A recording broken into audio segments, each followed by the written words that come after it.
Lanjut lagi Babang Tampan. Bab 51-53.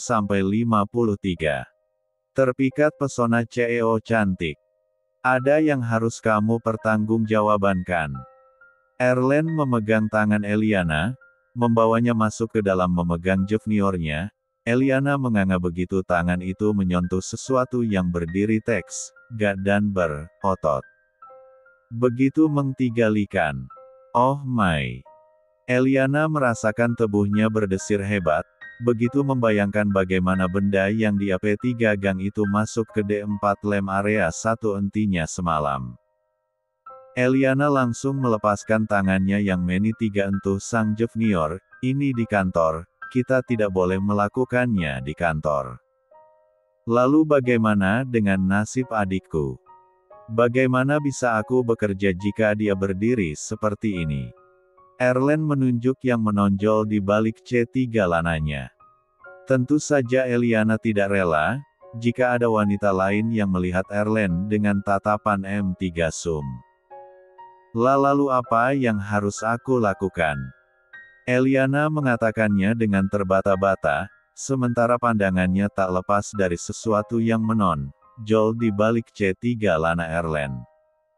Aku ingin kamu memberikan aku sarapan pagi. Erlen membuka keempat ensing B4 Ju Eliana. Biar nanti malam aku akan memakanmu sampai habis. Maksudnya, Eliana tidak mengerti, bukannya Erlen ingin minta sarapan, tapi mengapa malah membuka keempat ensing B4 Ju-nya. Erlen hanya membuka 3 keempat ensing B4 Ju Eliana, lalu menarik brau ke atas, sehingga menyombol satu mangga indah bagian kiri. Erlen langsung mel 4 hapnya. Eliana telah berhasil mengubah dia menjadi pria yang M3 Sum, walaupun dia hanya bisa bersikap M3 Sum padanya saja, istrinya sendiri. Akhirnya Eliana pasrah saja, dia harus menyusui Erlen dulu sampai PU4S, karena sejujurnya dia juga men 1 kematinya. Apalagi saat Da itu menari-nari di area titut, dan Erlen meng 1 git kecil bagian pinggirnya sehingga banyak sekali jejak cap 3 milikannya di area bawah mangga itu. Tok, tok, tok. Suara ketukan pintu merusak suasana. Beruntung Erlen sudah kenyang, dia membantu Eliana meng 4 ensingkan P4 kayannya. Mereka segera duduk dengan rapi di kursi sofa. Erlen bergegas membuka pintu, dia melihat ada Juan berdiri di sana. Ada yang harus kita bicarakan, kata Juan dengan tatapan dingin yang menusuk. Begitu masuk ke dalam dia terkejut melihat Eliana ada di ruangan milik Erlen. Mengapa kamu di sini? Bukannya sebagai CEO kamu harus profesional. Juan sangat tidak suka melihat Eliana berada di ruangan Erlen walaupun dia tahu mereka suami istri. Juan sengaja datang ke sana ingin mencari cara agar dapat sampel dari Erlen untuk mencocokkan tes DNA dengan Tuan Mario. Namun hatinya malah panas melihat Eliana berduaan dengan Erlen, apalagi melihat B4 Ju Eliana yang berantakan, biasanya dia selalu rapi. Tentu saja aku tahu, aku kesini untuk menjelaskan apa saja pekerjaan Erlen di lapangan nanti. Eliana memperlihatkan beberapa berkas pada Juan agar Juan percaya. Erlen ikut duduk di sofa, bergabung dengan mereka. Ya sudah karena tidak ada urusan lagi, aku kembali ke ruangan aku. Jangan lupa nanti kita berangkat bersama ke kota D. Setelah mengatakan itu Eliana pergi, karena dia tahu Juan ada urusan pekerjaan dengan Erlen. Sekarang tinggal hanya Erlen dan Juan di sana. Tadinya aku ingin menjelaskan pekerjaan kamu. Tapi karena El sudah menjelaskannya, ya sudah aku tidak perlu menjelaskannya lagi. Dari nada bicara dan tatapannya, Erlen tahu pria ini sangat tidak menyukai dirinya. Aku tahu pernikahan kalian hanya sekedar pernikahan kontrak, karena itu aku akan pura-pura tidak tahu itu. Aku akan menunggu Eliana datang padaku jika aku berhasil menghancurkan orang yang dia benci. Erlen mengerutkan dahinya, dia tidak bisa mencerna ucapan Juan. Erlen tahu orang yang paling dibenci Eliana adalah Tuan Mario, tapi mengapa Juan ingin menghancurkan ayahnya sendiri? Erlen ingin mengelak walaupun kenyataannya pernikahan dia dan Eliana adalah pernikahan kontrak, tapi tidak boleh ada yang mengetahui itu selain dia, Eliana dan Miss Bona. Erlen pura-pura tertawa, pernikahan kontrak. Siapa bilang? Kami menikah karena saling mencintai. Juan ikut tertawa, dia menatap Erlen dengan tatapan sinis. Jangan mencintainya jika kamu tidak ingin hidup kamu hancur. Karena pada akhirnya El akan membencimu. Kamu tidak tahu sifat El yang sebenarnya seperti apa. Bab 52. Erlen tidak mengerti dengan apa yang Juan katakan, mengapa El harus membenciku. Apa aku memiliki kesalahan yang besar padanya? Erlen pikir dia tidak memiliki masalah apapun, malah dia sudah menolak untuk datang ke hotel menemui Chelsea. Tidak ada alasan El untuk membenciku. Erlen mengatakannya dengan penuh rasa percaya diri. Juan hanya tersenyum sinis, dia tahu Erlen tidak akan mengerti dengan apa yang dia ucapkan. Kita lihat saja nanti. Setelah mengatakan itu Juan memutuskan untuk pergi. Setelah Juan pergi dari ruangannya, Erlen terus berpikir kesalahan apa yang dia perbuat pada Eliana. Dia rasa dia tidak memiliki melakukan kesalahan apapun. Tok, tok, tok. Suara ketukan pintu membuyarkan lamunannya. Masuk. Suruh Erlen. Ada tamu yang ini bertemu dengan Anda. Ucap sekretaris Aina. Siapa? Namanya Bu Darmi. Dia ibuku, persilahkan ibuku masuk. Baik, Pak. Karena tahu Erlen akan pergi keluar kota, Bu Darmi sengaja membuat bekal untuk Erlen dan istrinya. Karena itu dia sengaja datang dari rumah demi Erlen, juga dia ingin sekali melihat Juan. Ceklek.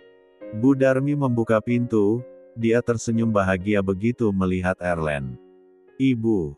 Erlen menyambut ibunya dengan sumringah. Setelah mereka duduk, Bu Darmi membawa banyak bekal pada Erlen berupa nasi kotak. Ini untuk kamu dan istri kamu, dan karyawan lainnya. Wah, banyak sekali Bu. Seru Erlen. Gak apa-apa, nanti biar semua ikut makan masakan ibu.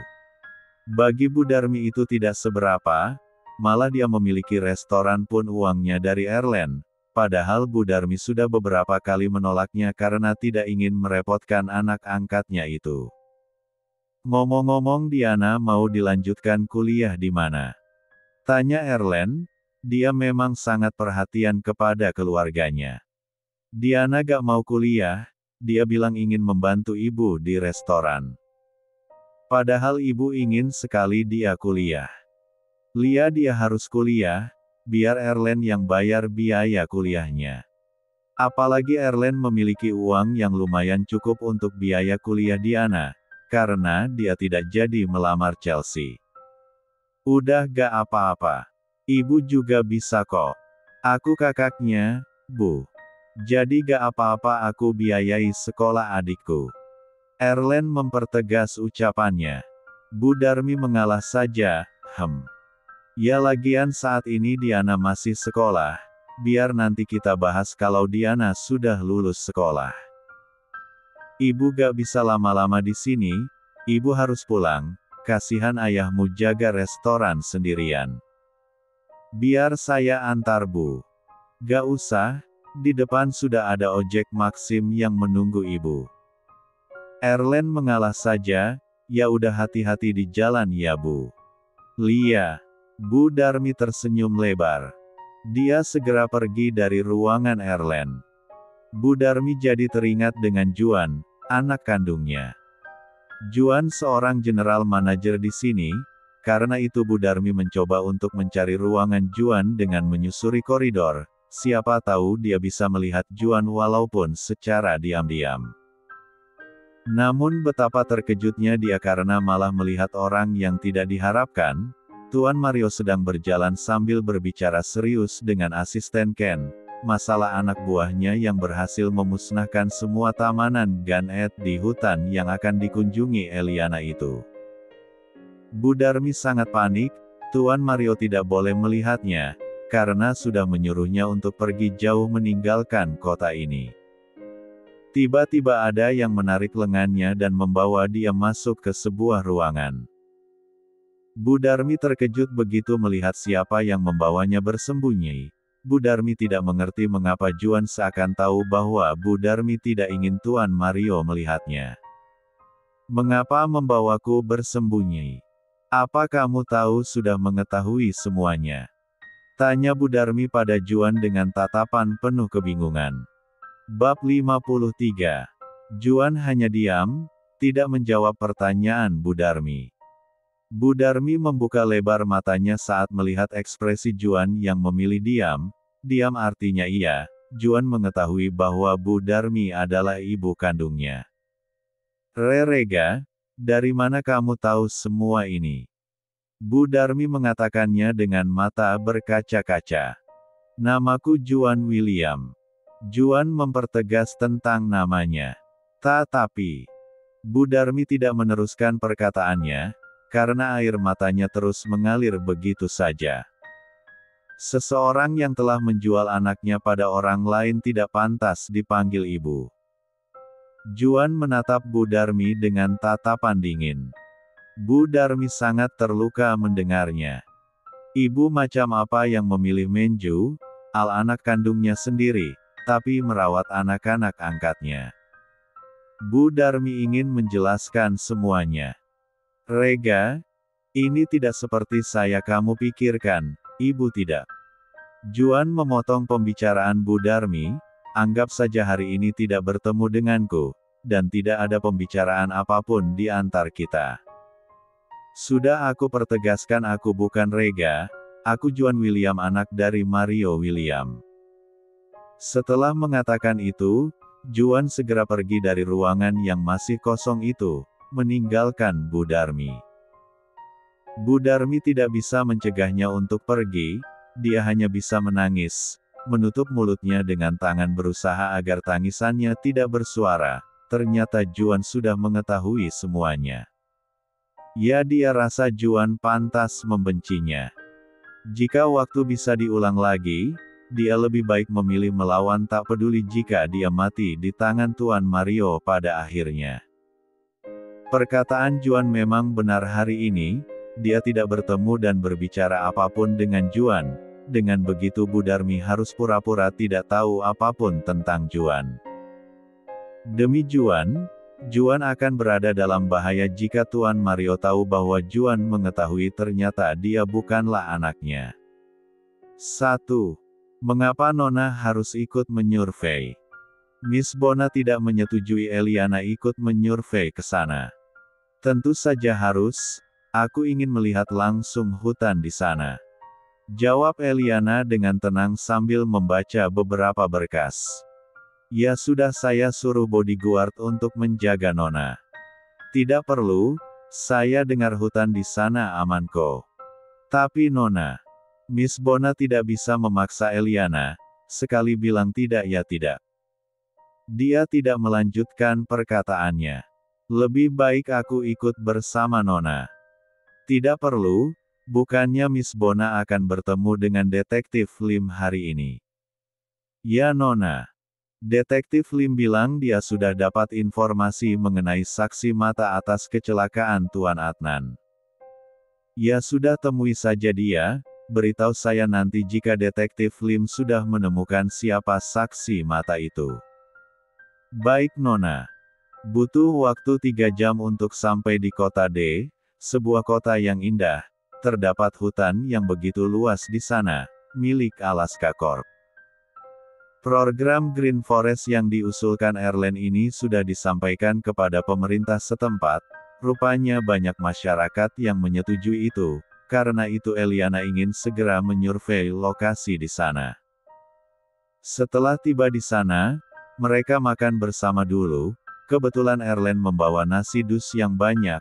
Dengan bangganya dia menyebutkan bahwa nasi dus itu buatan ibunya dan mempromosikan restoran ibunya juga. Ini nasi dus buatan ibu saya, rasanya sangat enak sekali. Lain kali coba pergi ke sana.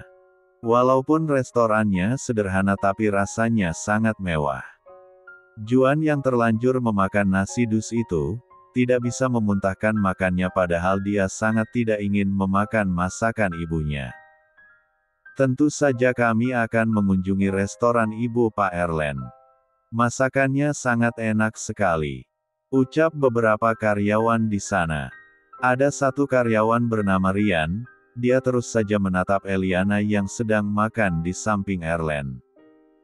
Eliana memang begitu menyukai masakan Ibu Darmi, padahal ini pertama kalinya dia memakan nasi dus, dia biasanya sangat pemilih dalam hal makanan. Erlen memandangi Eliana yang sedang sibuk menikmati makanannya, dia jadi kepikiran dengan apa yang Juan ucapkan padanya. Aku tidak tahu kesalahan apa yang dimaksud Juan, tapi aku harap kamu tidak akan pernah membenciku El. Entah mengapa rasanya sangat menyakitkan jika suatu saat Eliana membenci dirinya.